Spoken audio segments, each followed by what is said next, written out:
Hi, I'm Reverend Wendy Craig-Purcell here at the Unity Center in San Diego. Thank you so much for watching today. If you'd like to support the work that we do here, please consider making a contribution. Go to our website. It's easy to do. Thank you in advance for that contribution. I'm going to be completing this short little series with you this morning on the idea of stillness, and specifically today I want to talk about cultivating stillness, cultivating it, and there are 5 practices that I'll be sharing with you. Some of the ideas I have pulled from a variety of books, one of those books being Eckhart Tolle's book, Stillness Speaks, which is still, in my opinion, a classic. And then a book that you may not be as familiar with, Ryan Holiday's book, Stillness is the Key.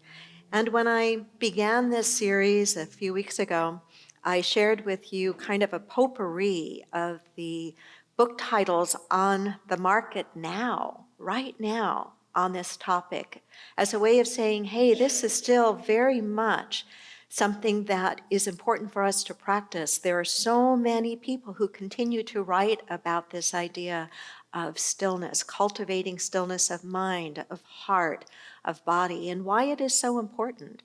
It is important to us in our relationships. It is important to us in our ability to think more clearly and then to act more constructively and effectively. So I said there are 5 practices I want to share with you today in helping to cultivate this quality of stillness. And the first is this: to remember, to know that there is a link between knowing what to do and what not to do. There is a link between stillness and knowingness, between stillness and specifically, to put it very simply, specifically, knowing what to ignore. A link between stillness and knowing what to ignore. Think about that for a moment. Think about the things in your life that grab your attention and kind of grab hold of you in such a way that you can feel your stillness slipping away, right? It is so easy for us to get hooked by request, to get hooked by obligation, to get hooked by activities, to get hooked into drama that's going on in our families or in our communities or in our world. And part of cultivating stillness is knowing that not everything needs our attention, knowing what to ignore. Now, I am not a big sports fan. I like individual sports. I love figure skating. I like to watch skiing. I love gymnastics. But I'm not a big team sport fan. But I can still learn life applications from pretty much anything, if you think about it. And in one of my readings, what I learned about was the difference between what it's like for someone in the minor leagues of baseball versus someone in the major leagues, and how in the minor leagues a batter is encouraged to be really aggressive and to swing at every single pitch, no matter what that pitch is like, to swing at it with all their might and as hard as they can. And then I learned from a sports psychologist by the name of Dr. Jonathan Fader how problematic that becomes for those rookies who get moved into the major leagues, because there a different mindset has to come into play. There, it's not about swinging at absolutely every pitch that comes your way. It requires a different mindset, and this is how Dr. Jonathan Fader, who is a sports psychologist, writes about it. He says it's a problematic lesson for these rookie players in the majors because they built their reputations and their identities on swinging at every pitch they thought they could hit. But now they're facing the best pitchers in the world, and suddenly aggression is a weakness, not a strength. Now they have to get up there in front of millions of people getting paid millions of dollars and mostly not swing the bat. They have to wait for the perfect pitch. If you think about it, they have to know what to ignore. They have to know what to let go by and not pick it up, not grab at it, in their case, not swing at it. Man, this is so true of us in cultivating stillness, to know that not everything demands our attention or our response, to not get hooked, to know what to ignore. One of the things that I've experienced in my own life, in my marriage, my husband and John and I just celebrated our 32nd anniversary a few days ago. And one of the things, and because we were married to each other once before, that's a whole other story, but it connects with the point I want to make here.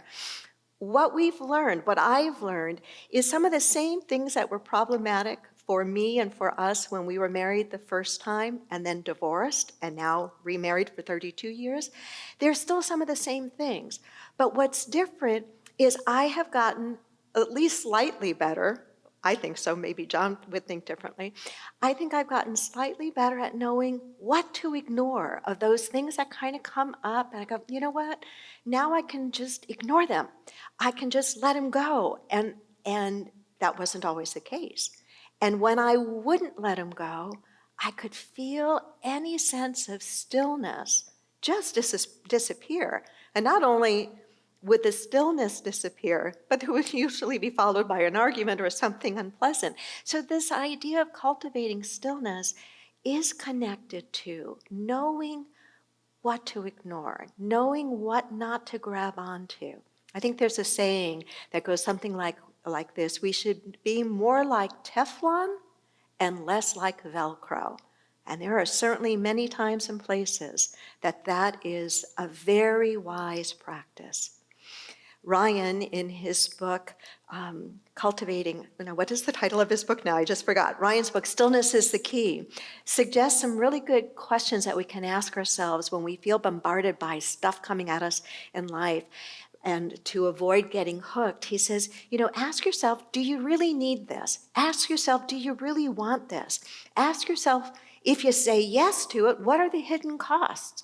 Ask yourself if the future you, looking back, will have been happy that you said yes and grabbed onto that, or will regret that you said yes and grabbed onto that. So there is a link between developing inner stillness and also developing the maturity and the wisdom to knowing what to ignore, knowing what to say no to. A second is this idea of practicing contentment, or practicing the idea of enough. Think about the word enough for a moment. Think about how you feel when you're enjoying a delicious meal and you have that feeling of satisfaction, the physical feeling of satisfaction, you're not hungry anymore, and you have that good feeling of enough. A wise person, right, would push themselves away from the table or put their fork down and not have any more because they have felt and experienced that feeling of enough. We know how problematic it is health-wise, weight-wise, and every other way if we keep going and we overconsume, right? Think about Thanksgiving. For many of us, part of the joy of Thanksgiving is the people that we are with, and it'll probably be very different for most of us this year. But the people that we are with and the food and meals that we enjoy, and probably most of us, if we're honest, would admit that we go beyond the enough. And when we go beyond the enough, how do we feel? We probably physically feel sluggish, we feel tired, we don't feel so good physically. This idea of enough is the idea of sufficiency. The idea, and there's a definite link between the experience of sufficiency, the recognition of enoughness, and the ability to experience this state of peace or this state of stillness. The link is it requires us to understand that this experience of enough is never about a quantity. It is about a feeling. It is about a state of awareness. For those who think that enough is tied to a quantity of something, they will never experience enoughness, because there will always be something more that they are driven to acquire, to achieve, to experience. And it is that drivenness that destroys that feeling of peace and of stillness. In Ryan's book, he gives a story of two best-selling authors. He says the writers Kurt Vonnegut, the author of Slaughterhouse-Five, and Joseph Heller, the author of Catch-22, were once at a party in a fancy neighborhood outside New York City. Standing in the palatial second home of some boring billionaire, Vonnegut began to needle his friend Joe. He said, "How does it feel that our host only yesterday may have made more money than your novel has earned in its entire history?" Heller replied, "I've got something he can never have." Vonnegut was curious and asked, "And what on earth could that be?" His answer, "The knowledge that I have enough." I bet that for most of us, if we're really honest with ourselves, most of us right now probably can answer that question very honestly. Yes, I do have enough. Yes, I do have enough. Enoughness comes from the inside. It is not a quantity. Cultivating stillness is also about seeking solitude. And for many of us, this time since shutdown, quarantine in the middle of March to today, and whoever knows how much longer, we've experienced a certain kind of solitude. I hope we have cultivated something from this kind of solitude and not just kind of bared with it, but allowed ourselves to harvest some of the good that can be found in this. But there is a definite link between spiritual peace and spiritual stillness and seeking solitude. We do, even though as human beings we are social creatures, we also need time apart. Jesus, when he would be teaching, would oftentimes separate himself from the crowd. And he would go, we believe, he would go to be alone, go to be prayerful, go to be in solitude. Why? Because oftentimes when we are out there in life, living our life to the fullness and doing whatever we need to do and being with lots of people, there's a certain energy depletion that can happen. And we need to step back and we need to fill our souls back up. We need to have some time just with ourselves. You know, it's difficult for us to understand ourselves if we are never by ourselves. It's difficult for us to really understand ourselves if we are never by ourselves. And I suppose that might be one of the reasons that there are some who are forever doing, and always being on the go and always being with people and never stepping back in solitude because perhaps they're afraid of what they will discover. And yet the truth of the matter is that until we are really willing to come face to face with ourselves and understand ourselves, we can never truly appreciate who we are. We can never truly be there for another so they can love us in the way that we would want to be loved. And we can never truly fulfill our potential because we won't really know who and what we are. Sometimes we have to disconnect to be able to better connect. And so solitude is not just for a hermit, it's for each and every one of us.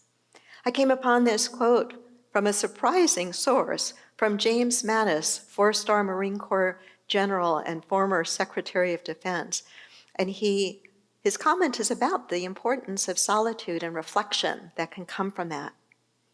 He said, "If I was to sum up the single biggest problem of senior leadership in the information age, it's lack of reflection. Solitude allows you to reflect while others are reacting. We need solitude to refocus on prospective decision-making rather than just reacting to problems as they arise." I was watching a documentary a number of months ago on Microsoft founder Bill Gates. And one of the things that was brought up in this particular documentary is that usually twice a year, for many, many years, Bill Gates will seek time alone in complete isolation in a cabin in the woods for a couple of weeks at a time, just to be able to be alone, to think, to read, to think and read, to be alone. And I wonder how many of his insights, whether it's the great work that his foundation has done in the world or the technological advances that he has made, I wonder how much of that is linked to his practice of disconnecting and giving himself time and space alone. Now, some of us may say, but Wendy, that's not practical. I'm a single mom, or I've got too many bills to pay, or I'm working 2 jobs to make ends meet. I can appreciate that and understand that. It may not be possible for all of us to seek that kind of solitude, but I do believe that every one of us can cultivate at least small pockets of solitude for ourselves, at least once a week or once a month, to really cultivate that and disconnect.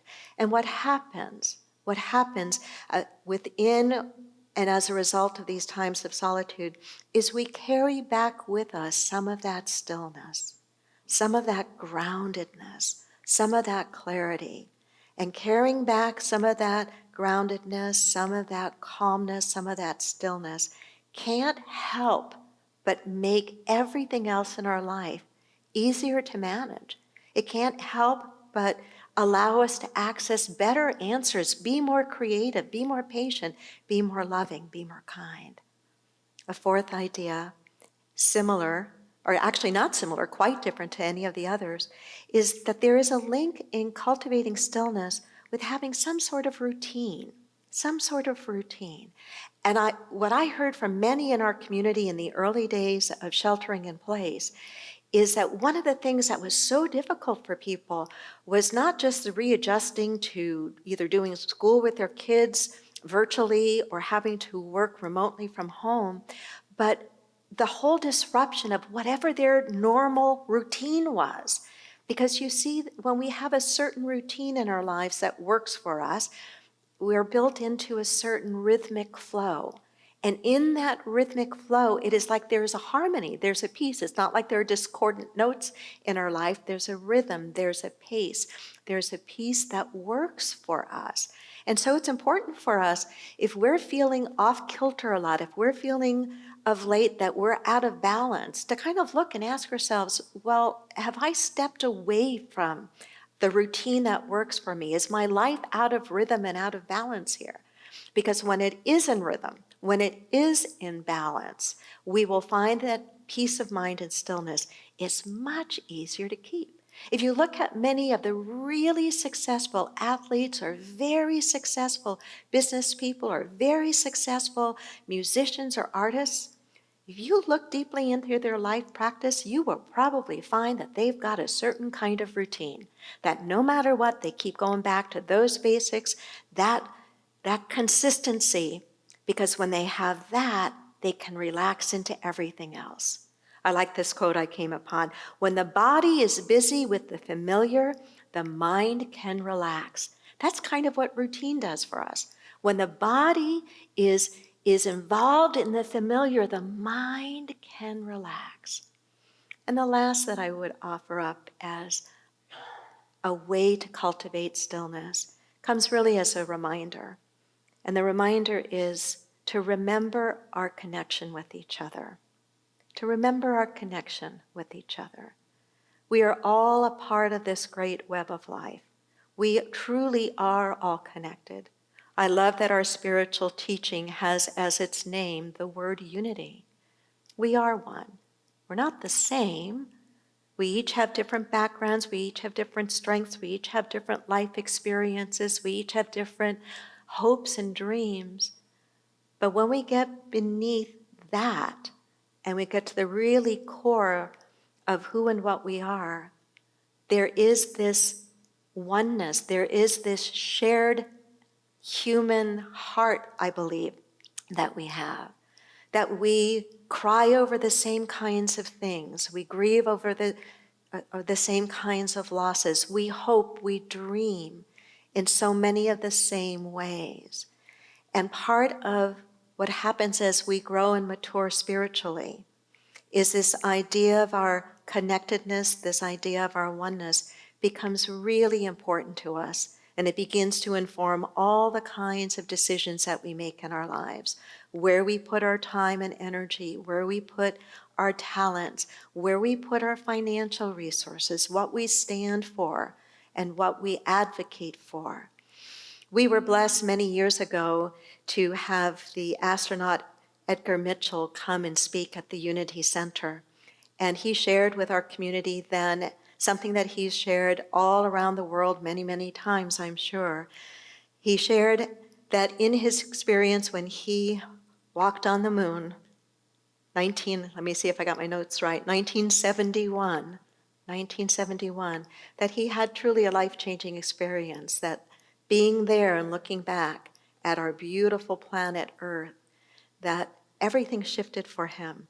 He said that he had an instant global consciousness, a people orientation, an intense dissatisfaction with the state of the world, and a compulsion to do something about it. That's all the squabbles of the world, all the stuff going on seems so insignificant in comparison to the reality and the truth of the fragileness of our spaceship Earth, our home, and our connection with each other. And I know that can sound too Pollyanna maybe, or too pie in the sky, but I'd rather live my life with that belief than the alternative. Because I know that when we live with that kind of belief, that we are one, that we are connected, that the choices we make in our day-to-day life do not just end with us and do not just impact us, but impact everyone else. When we live that way, we can truly be about transforming our world, and we will be doing it with love. And so I invite you to hold this idea of stillness in your mind and in your heart, to maybe take just that word itself into your meditation time for the next several days. And perhaps some of the things I've shared with you will come up as something that you want to practice and implement in your life. Or perhaps you'll find that you have your own awareness of what will help you cultivate stillness in your life, so that you can be the brightest shining example of what it is to be a spiritually conscious person living out in this human experience.